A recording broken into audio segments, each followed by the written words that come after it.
So thinking back at kind of the pencil and paper delivered test to remote proctoring, which you're very familiar with, what's really surprised you the most?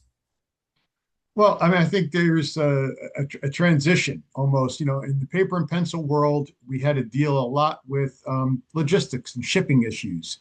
So that led me to cancel entire countries, is what I had to do in the paper and pencil world, because if a shipping vendor Mm. uh, takes a bribe or something there, and the test gets sold, I did wind up canceling entire countries in the paper-based world. When we moved from paper-based to computer-based testing, there were a lot of concerns about not trusting schools, universities to give the test, and instead trusting professional test centers. Now, professional test centers overwhelmingly do a good job. It's people who are doing it 6 days a week. They're working this as a full-time job and not one Saturday every other month.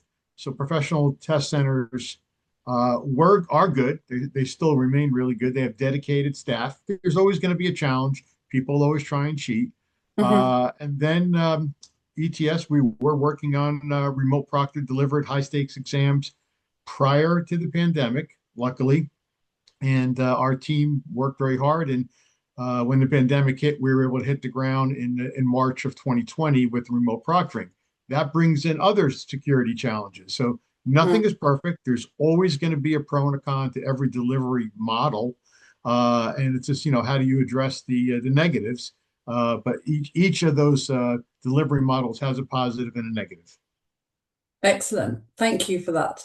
And I guess finally, before we get into the real questions, what's one challenge or misconception you personally hear most from either the candidates taking the test or receiving institutions? I think, if we bring it up to date in the last few years with the remote delivery, um, the check-in time for remote Mm. proctoring takes some time. So, we kind of look at this like it's almost like if you go to a test center, there's a lot of things that are done before you get there.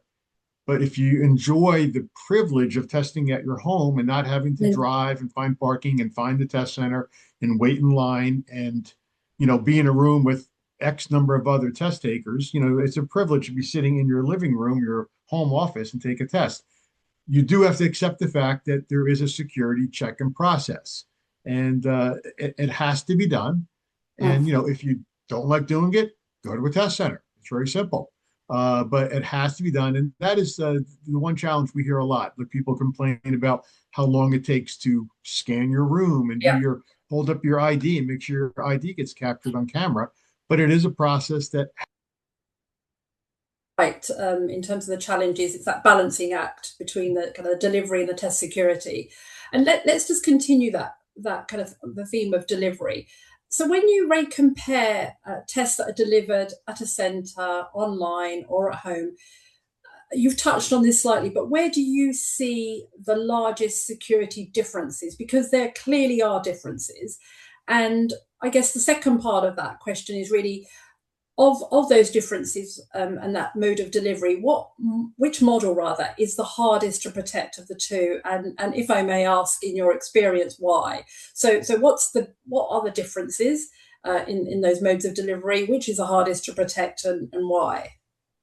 well, comparing the computer-based test center versus the remote delivery, there's two major differences, just to point out. You're not physically present with the test taker. There's no proctor in your home office looking Mhm. over your shoulder. So that is a huge, huge swing. And the testing delivery company does not control the computer. So the test takers are using their own computer. So those are the two biggest issues, which make remote delivery more challenging. You have to adapt since the proctor is not present with the test taker. You have a camera. Do you have two cameras?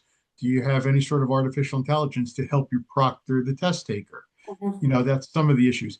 Uh, a lockdown browser and making sure the test taker's computer cannot access anything else or be accessed by anyone else is another major swing with the remote delivery. So these are challenges that the testing companies have to invest in, the strategies to in essence, proctor the test taker appropriately, make sure the test taker is who they say they are, because impersonation has always been a challenge in the testing industry, and it remains a big challenge, impersonation. But the idea of assistance and having someone else either provide information to the test taker or take control of their computer is a major challenge with the remote delivery. So the IT side is a big swing. That has been, when I go back to when I started, when we were shipping boxes of test books to computer-based centers to remote delivery, my IT skills needed to improve dramatically. Luckily, I worked with a lot of smart people who taught me things, and I learned quite a bit about the cyber security side of things. That's not my expertise, but I did learn a lot from very smart people who helped me along. And we were able to come up with different technologies to prevent cheating on the test and help detect cheating when people would cheat.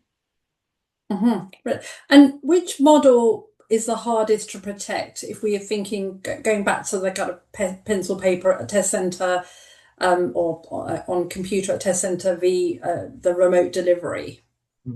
Well, everything has a pro and a con. So, like as I said, with remote delivery, the challenges of not controlling the computer in the room are huge.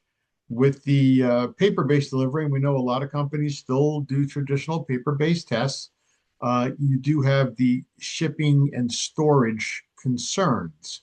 One of the things I oversaw was we introduced hand delivery of test books to test centers in some countries, where people would show up on test day with the boxes of books instead of letting them sit there beforehand. At some point, we introduced lock boxes where we would ship the test books into a box with padlocks on them and not give the code to the lockbox until just before the test. So these are some procedures we instituted to protect the integrity of the paper-based world. In the computer-based world, there are always going to be challenges, but someone who's working in a test center 5-6 days a week could be approached by someone with a bribe. This is another challenge that happens in our world. That it does happen. It's rare, but it does happen. And having someone available to say, if this guy named Ray is working at a test center, I can go in and offer him, whether it's an envelope of cash or something, to allow cheating to take place. You can't do that with remote proctoring. That is a beautiful thing with remote proctoring. There's no way to bribe your proctor. You don't know who the proctor is going to be. The proctors don't know who they're going to be proctoring. So everything has a pro and a con, and you just have to look at, and it's okay to be multimodal and deliver tests in different ways with remote and remote delivery and test center delivery, and adapt to maybe certain locations, certain challenges you may have. So really, they're both, equally hard to protect. As you've outlined, they've both got their different challenges. I guess what kind of trends do you see? I mean, from what you can kind of tell us in terms of some of the cheating that takes place, are there any trends in terms of the remote delivered tests, the ones that are delivered at a test center? There have been some. You mentioned impersonation. Sorry, you mentioned impersonation earlier. Yeah. Obviously, not being able to hold an ID is a flaw. With the remote delivery, you can't touch it. You can look at it online, but so there is something called ID verification, which some testing companies use in some areas, and that's where it's a live check. Say, is this? There's different levels of ID verification. The simple one is this face, who's the test taker? Is it the face that matches the ID? Now, that's a great thing to do, but if I'm an impersonator, I just have a fake ID. And I have a shoebox full of fake IDs that I've confiscated over the years. So that's an issue. So step one is, does the face of the test taker match the face on the ID? Step two, is it a real ID? And that's where you get into a more detailed ID verification. Is it a forged ID or is it a real ID? So this has to take place. This also is a challenge at test centers. It's not just remote delivery, but fake IDs have been around forever. You can either make up a fake ID or try and use your sister. A sister could take a test for a sister. and use that Yes. person's ID. So there's Okay. different, levels here of impersonation that have to be addressed. But you did ask me about trends, and there have been some studies that show that, and I think anecdotally, those of us in the industry, will attest to this, that the test takers in the remote delivery are more emboldened to try and cheat because there's no one standing over their shoulder. So they're more apt to try something than people in a test center. In a test center, you could do a more detailed Mm. scan of the person, say with a metal detecting wand, to make sure the test taker does not have a phone. There are steps you could do with remote delivery to try and limit the use of a test taker using a phone, but you're not there to do everything potentially to eliminate the use of a phone. So that's an example. But the idea of a test taker, uh, potentially being cheat and the proctor online catching them cheating, and then they just simply hit the power Hmm. button and say, "Oh, I lost power." Yeah. Now, luckily, a great thing again. So this is the pro and a con. Everything's got pros and cons. A positive with the remote delivery is overwhelmingly these sessions are recorded. So if I'm a Yes. test taker and you think, I'm just going to grab my phone here for a second, you think you see me with the phone. Well, now we have video evidence that Ray pulled out a phone. Hmm. So, this is where, there are pros. And you don't have in the test center, you might have an overhead camera, which is great, but it might not catch everything. Where a camera with this view, and you could see me looking at a phone in my hand, I'm caught red-handed, so to speak. Yeah. So the challenges are a mixture of technical, operational, and human behavior in a nutshell. Brilliant. Yes, Thank you. exactly. So I guess that brings me on to something we at ELSA get asked a lot about as well, and at my time at ETS as well. What are the most important questions that an institution that is a receiver of scores should really be asking any testing provider about security before actually accepting their test or scores? And why are these important? And I know, from our kind of previous life, there's certain things that we can put out there in the public domain, and there are certain things that we can't. But we shouldn't assume that if it's not there, that the testing organization hasn't got those systems in place. So what would you say from your experience are the key questions that should be asked of testing bodies? Well, definitely, there's multiple ways people could cheat. We've touched on a few here, say with impersonation or assistance, is how you can categorize some of these things. And I think if you're interviewing a testing company or a provider, learn what are they doing to prevent such cheating methods and detect them. Like, is there a way Mhm. to, say, what are you doing to stop this? But even spending millions and millions of dollars, the test takers will still try and cheat. That has been happening for 3,000 years. It's never going to stop. Okay, so let's set that ground level right there. The test takers will try to cheat. What are they doing to try and stop it? Are you training the proctors to look for a phone? Is there artificial intelligence to look for a phone? What are the procedures if someone pulls out a phone? Just little examples like that. Mhm. Okay, Mhm. so and then what is the process to cancel scores? Are you Mhm. canceling scores of people who cheat? Do you have standards in place? So a testing company may not give you all of their intellectual property, but Mhm. they should be able to, at a very high level, walk you through what is their security plan. How do you prevent cheating? How do you detect it? And then what do you do when you detect it? What is the process? How do you cancel scores? Do you allow test takers who cheat to come back and test again? Are they banned for a period of time? Mhm. Are they banned for a lifetime? It's a whole matrix. There's not one easy answer for this. There's different levels of cheating. Is it a minor? Is it an adult? Is it for a admissions test? Is it for an occupation? There's a lot of things that have to go into consideration when you develop, say, a banning process. Are you preventing someone from a livelihood? Conversely, do you want well, one of the examples I use is the pilots for Pakistani Airlines. Mm. They Yes. hired, there was an impersonation ring, and the pilot had an impersonator take his test, and the plane crashed in Islamabad and killed, I think it was 127 people. So, obviously, you want strong standards for the pilot flying the plane with your family on it, or the doctor treating your children. You do want high standards for people in those professions. Yeah, no, thank you, Ray. From what you've just said, are there any red flags that should immediately reduce trust in any particular test of any particular testing organization or test that again receiving institutions should kind of be aware of, or again going back to ask the right questions? Sure. I mean, there's a Russian proverb that says trust but verify.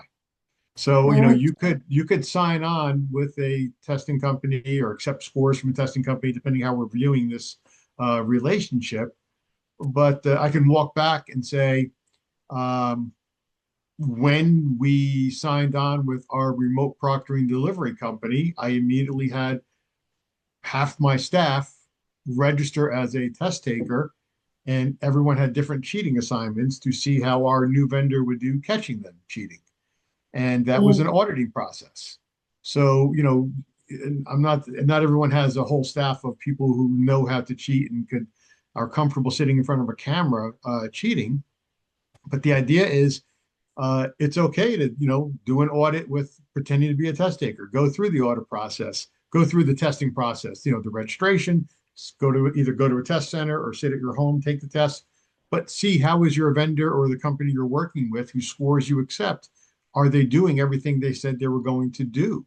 So that is, an audit process that, our company sets up. We do things like that, go in undercover and pose as test takers. And it is a valid function to, give feedback to the vendor or company that you work with. I like that. Trust by verify. Again, we're always encouraging institutions also to actually take the test themselves or a practice test so they can actually get a real experience of what the student that they're enrolling will go through. And that takes me nicely into, I guess, the next question that I've got for you, which is kind of safeguards around at-home and remote tests. So what safeguards matter the most, I guess, to keep the experience fair, but also make cheating difficult? So I guess, how do you balance frictionless delivery and that, those meaningful controls which you spoke to earlier, and which of these safeguards matter most to students, even if they don't see them? Well, let me answer this, pull back for a second. When I was working with a testing company, a sponsor of tests, I always said we had two clients we had to properly serve. So there's the score users.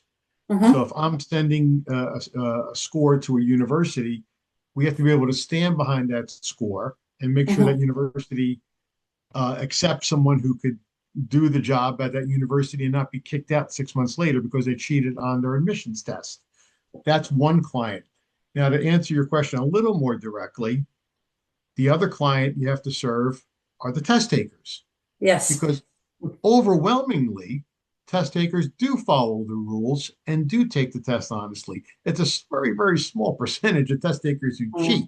Unfortunately, they do. There are some who cheat. So I view this as a responsibility for a test delivery company, that there's an honest test taker and someone who cheats. If that person who cheats gets that admissions to a university, gets a job, gets a scholarship because of their test scores, that's a disservice to the test taker who took the test honestly. And that's what we try and say. It's like it's a situation we owe it to all the honest test takers to question scores if we think somebody cheated. So that's where a contract comes into play, that in your terms and conditions, the test takers have to agree to your test security process. And agreeing to that process means their scores could be put on hold and their scores could be canceled. And, I've heard millions of stories, literally, in my career about, you can't hold my score because my admissions deadline is April 16th. Well, it's too bad. You signed the contract. We have to investigate your test administration to see if you cheated. And that's a fact. That's a contract that you signed. So this is like that balancing act that you have to do. You also, you want to keep your clients happy, your test takers happy. You want them to take the test. It's, you're providing a service. There is a business element, of course, to keeping, you don't want negative publicity, people complaining on social media. that Mm. the testing company's holding up my scores and they ruined my life. That's going to happen. Mm. And sometimes cheaters will complain like that because they feel they could rattle the cage enough and make you release the score. But ethically, you're responsible to the score user and the honest test takers. That's how I've always viewed my career. Yeah, that's important. I think for those that have joined that are actual receiving institutions, I think they'd welcome that because I know that there can be, there can be some disruption whilst these scores are put on hold. But I know when we worked previously together, that was something that I was really, really very proud of that the TOEFL test took on board is, thinking kind of from an ethical point of view. Yes, it's going to hold the student up and hold the institution up to an extent, but we need to ensure that we can stand by that score. Yeah. Brilliant, thank And you. and Yeah. part of that, it just comes again, I'll reach back to my manager of media relations and communications hat just for a second. It's, this is not so much, it's a little bit of test security, a little bit of customer service, simply informing the test taker what to expect. I mean, there's a process here. A test taker looks at your website before they register for the test, explaining things on the website. They register, tell them what the rules are. Pictures are Mm-hmm. worth 1,000 words, not just, Mm-hmm. long pages of text, little Yes. diagrams, little drawings, little videos. But the more you share with the test taker in advance, after the registration, what are their responsibilities? On test day, what are their responsibilities in terms of, what time to be at the test center, what to bring, what not to bring. Mm-hmm. So the more you could share with the test taker in advance, the less friction you have on a test day, the less chance of someone inadvertently Mm-hmm. causing an event that could hold up a score. So, these are the things you could do, in advance to try and reduce it. And then also, when you do have to question the score, you then go back and say, well, we told you here, here, and here, these are the rules. And that's what holds up in court. Yeah, it's that shared responsibility, I guess, Mhm. Yes. ultimately. So when we're thinking about judging scores, I want to really want us to really speak about how should admissions teams globally really judge whether a remote score is trustworthy enough for a high stakes decision. So anyone that's taken the test remotely. Well, I think it's the most important thing is, looking at it from the admissions officer side of the house, is what does the test sponsor do? I mean, understanding the Mhm. rules. And the test sponsor, if someone owns a test, they'll be more than happy to sit there and say, these are our security procedures. For instance, like a very obvious trigger, I would call this, and we would say, is something called like a large score difference. Someone Mhm. takes the test once, maybe they score low, they take it a second time and they increase dramatically.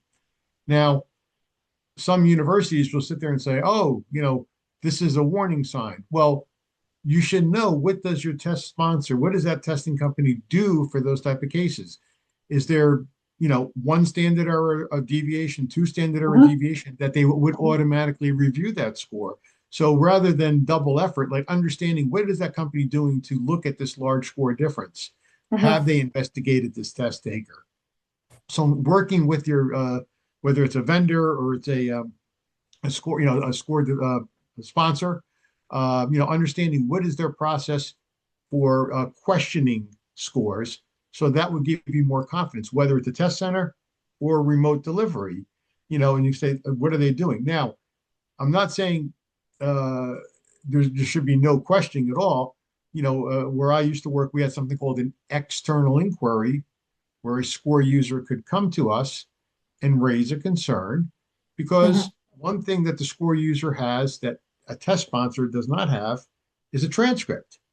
In Yes. general, I mean, the test sponsor is looking at someone's. So if I have a very low math scores in my undergraduate program at the university, and I want to go for a master's degree, and I take a standardized test, and I score through the roof on the math section of my standardized test, that could be something the test sponsor doesn't know, but the university admissions officer could be sitting there going, huh, this is a little concerning to me. I wonder if I should go back and ask them to look at this test taker. So that's just like an example where, the score user and the company that delivered the scores could work together. Something that you mentioned earlier when we were looking at the different security differences in a test center delivered test and remote delivered test. When judging a remote score, how much weight should really admissions teams be giving on the testing environment? You did speak about that briefly earlier. Mm-hmm. In terms of the reliability, trustworthiness of that score. Well, I mean, I think most major test delivery companies will have some standards in place about how to deliver a test remotely. And it's up to that university, like, are these standards sufficient? So there are certain things in the remote delivery world. Are they doing a scan of the room? It's called the 360 scan or environmental scan, mm-hmm. or some of the phrases that mm-hmm. you can hear to make sure there's no one else in the room. Is there one camera or two to guard for cheating? Is there other standards in place to help identify forms of cheating? If you have certain areas, certain regions of the world, certain cities, whatever, where some types of cheating rings are operating, can the testing company take extra steps? I mean, while we call it standardized testing, the fact is, there's wiggle room here. I mean, there are places where I would reduce proctor ratio, for instance. And because I would do that, it would be, there's an old American saying, why do you go rob banks? Well, that's where the money is. Okay. So in this, I'm saying is like, if we know that there is a particular yes. city where there's a cheating ring, we would just pay more attention to test takers in that particular city, or that particular, in the remote proctoring world, that particular IP address, or some sort of other connecting a bit of evidence, and say, where should we be concentrating our efforts? And one last thing on this area that I'd also really like your insights on is the role of audits. I mean, I know mm-hmm. you've undertaken with teams so many audits across the world, but what role should audits play in terms of, again, judging whether a remote score is trustworthy enough for high stakes? This is something I get the great joy out of doing myself. I personally have been in over 700 test centers in my career. Wow. So it's some of that was hard-nosed investigations. Some of that was moderate investigations. Some of it was just quality control audits. But I've been in over 700 test centers throughout my 37 years. You have to have some sort of an auditing plan. Now, this could, from the test center model, to address that first, there are different ways you could be auditing, at the test center. Again, the company I work with now, we do this all over the world, where we have people go in just to do, with a clipboard and do an audit process and say, hey, I'm Ray Nicosia. I'm here to observe the test today. And, there's different procedures. And then there's other things you could do, secret shopper, where, we have people register to take the test and you get that bird's eye view. Now, there are a lot of ways there. Again, overwhelmingly, test centers do a great job. But I wouldn't have a 37-year career if there were not a few dirty test centers around the world. Yeah. I have closed many test centers. Some of these have been just recently, as you know, Sandy. I was testifying in court across the pond to help get the 5 convictions last week on people who ran a rogue test center. So there are some rogue test centers, and by having an auditor go in for instance, as a test taker, you can maybe see things you wouldn't see as just an auditor who walks in the front door and identifies themselves. And to be honest, there's certain things someone at a company could do easily, like going in with the clipboard. You could train a professional to do that. Someone going in as an investigator, you're going to a different line. Do you want that person just to observe? Do you want that person to confront? There's different levels, and that's where I would come in and give it advice and say, this is how I think you should handle this type of an audit process. So there's the test center audits. Mm-hmm. To change over for a bit to the remote delivery, I mean, that also should be audited. Is your vendor doing audits of their own? Your vendor or the score user should be able to talk to you at some high level or maybe some detail. how many audits they conduct of the test centers or how many audits they conduct of the remote delivery to make sure things are being delivered as promised. So again, you could send someone in as a test taker, like I did previously with remote delivery, and have them try to cheat and say, did they make me show my ID card? Did they see I was doing this and looking down to my left? Even though my phone maybe wasn't on camera, but if I'm looking over here, like trying to read something, that should be flagged by a proctor. So auditing, again, trust but verify. Yeah, yeah. And I know between us, we can tell lots of stories because I also had the privilege of being one of your auditors. And there's lots of challenges that you wouldn't necessarily think of if you've not been through that. Thank you. So, Ray, I want to kind of finish on really thinking about kind of looking ahead. What changes in technology or candidate behavior are most likely, would you say, to reshape how institutions evaluate test security? There's a couple of things, looking forward. I'm a big believer in stopping or trying to deter impersonation with biometrics. I mean, even like when I rolled out my plan about 12 or so years ago, our impersonation cases eventually just fell off the table. And when we would go on the websites of the cheating rings, they would say, you can't impersonate on this test, go to that test. And I was very proud of that. But what I'm saying is, if you stop one way of trying to cheat, people will go to another way to try and cheat. So they will still try to cheat, even if you have the most perfect biometric plan. So I am worried about there's concerns about privacy and the use of biometrics, where some countries are a little more afraid to let biometrics come into play in the assessment world and just don't understand how frequently people try to impersonate. They say, just let them show the ID. You don't have to do a biometric. Well, I frequently have told the story where I had an FBI agent in the United States pose as a test center staff person just to look at the fake passports coming into the test center. And, the feeling was like, and we'd later work some other cases, but like the fake passports were as good as gold. I mean, they, just from the naked eye, someone working at a test center could not tell. That's why you need biometrics. So the idea of that concern. Another thing, just going toward the future, you asked me, what do I worry about or what are concerns? I think, is the day going to come where people are allowed to take a test on a phone? It's been talked about forever. People do everything on their phone. Your banking, right? I mean, you can trade stocks on a phone. I mean, why can't they take a test on a phone? I mean, there's obviously more security concerns. I mean, and we always adapt. I mean, if the technology evolves to where you could take a high stakes standardized test on your phone, we'll come up with security procedures around it. But, that is something, I think in my lifetime, while I'm still working, we're going to see that be pilot tested and, maybe, come out to market at some point. So, thank you. So I think, as I said, there have been multiple companies that have withdrawn their delivery on remote proctored assessments. It's not, the question here is about UK and IELTS, but again, a law school was mentioned previously. You could do a Google search and see, I think it was like the largest accounting delivery company in India has, withdrawn remote delivery. There's been other testing companies that said, we're not going to do this any longer.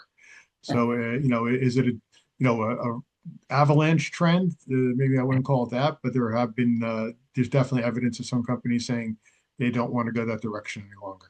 Right. Well, thank you, Ray, and thank you everyone that joined today. Kind of just a few closing remarks. First, I would say kind of key takeaways is secure testing starts with identity. Second, the best security measures protect fairness without adding any necessary friction to candidates. And finally, something you said, Ray, trust by verification. Trust essentially comes from transparency, being able to share that data, the audit trail, Ray, you referred to, and the process behind every score. So what I'd like to say is watch out for our next kind of part 2 of another fireside chat, and we really hope you can join us. Thank you again, Ray, and thank you for joining, and have a great rest of the day, and we will get back to you about any other questions that you've posted. Thank you.